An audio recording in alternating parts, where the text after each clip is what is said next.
You will be stunned by Perry Smith. Who took care of you as a child? Orphanage. It's as if Perry and I grew up in the same house. He stood up and went out the back door, while I went out the front. Hello, I'm Richard Stayton, and I'm talking with Dan Futterman about his screenplay of Capote. Dan, after you finished shooting the film, you had to add some scenes, I understand. What were some of those scenes?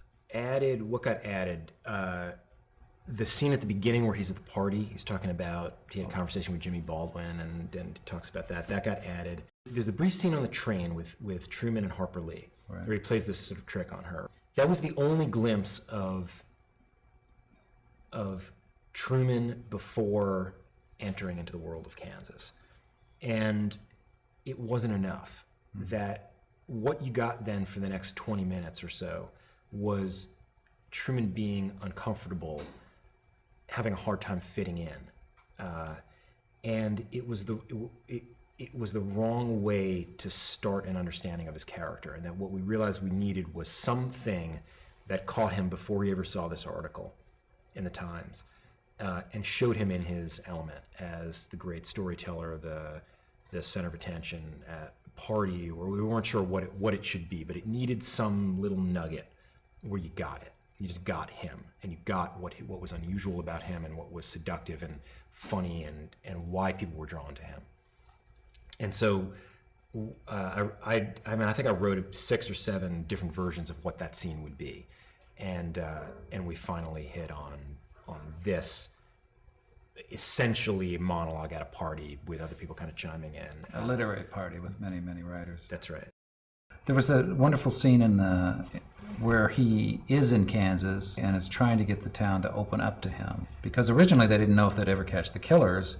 He was trying to write a milieu short piece for the New Yorker. That's right. Right, of the effect of the killings on this town. On this very small town. Right, and he said at some point, we shot it and it didn't end up in the movie, but he says at some point he wasn't so much interested in who the killers are, but who the town imagined the killers to be.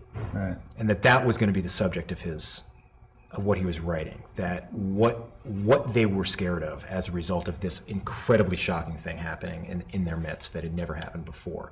People started locking their doors at night. People started armed themselves, started looking mistrustfully at people who they had never... Which neighbor was it that killed him? Exactly. The boy that was dating Nancy? It was initially suspected, that's exactly right. And so they finally find their way, I think the scene you're talking about is they finally find their way into... We've called her Laura Kinney in our movie, and they find their way into her kitchen. And so Harper Lee and Truman are sitting at a kitchen table with Laura Kinney, and she is a slightly uncomfortable teenager, and what he clues... Best friend of Nancy. Correct. She's the one who found the bodies. That's right. She's supposed to go to Sunday morning. Yeah. That's right. They're supposed to go to church, pick her up to go to church together, and she walked in and she found Nancy's body, and then people came out and found all the rest of the family shotgunned to death. So they're talking to her about Nancy and about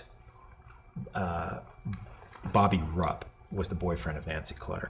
And she says that he's been pretty shattered by this experience. Also that people in the town suspect that he might have been involved. It's been very hard for him. And Truman picks up on that and says to her that it's the hardest thing, that when people have a misconception about you, that people have had a misconception about him all his life. They think they have him pegged because of the way he looks, the way he talks, but they're always wrong.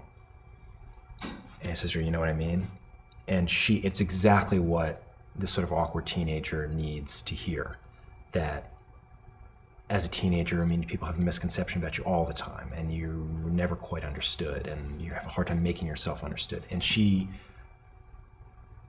just laps it up, and it's that point that they get their first big break, where she says that she wants to show them something, and she brings out Nancy's diary, so they'll get a better understanding of Nancy.